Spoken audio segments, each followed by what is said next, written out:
በረከት ለመስጠት ሳይሆን በረከት ለመቀበል ለማስተማር ሳይሆን ከእናንተ ከአባታችሁ ጭምር ለመማር ወደዚህ የመጣሁት በረከት ያደርጋል።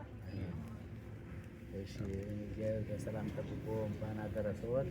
እኛም በጉጉት ስንጠብቅ ነበረ። እንግዲህ እግዚአብሔር ፈቃዱ ሆኖ አገናኝቶናል። መቼም የቤተክርስቲያን ልጅነቱ አሁን አይደለም የሚታወቀው። ቀደም ብሎ አሁን በሌላ ነገር ቢሸፈንም ግን ቀደም ብሎ ሰው ባልነበረበት ጊዜ በአውሮፓም በአሜሪካም እየዞሩ ያደረጉት አስተዋጽኦ የሚረሳ አይደለም። አሁንም ደግሞ የቀደመው አገልግሎቱ እንዳለ እንደቀጠለ ነው። አሁንም በእውነቱ ነገ በምናደርገው አገልግሎት ደግሞ እግዚአብሔር ተጨምሮበት የተለየ አገልግሎት እንደሚሆንልን እናምናለን። እግዚአብሔር እንኳን ለዚህ ሁላችን እንኳን አደረሰን። አሜን።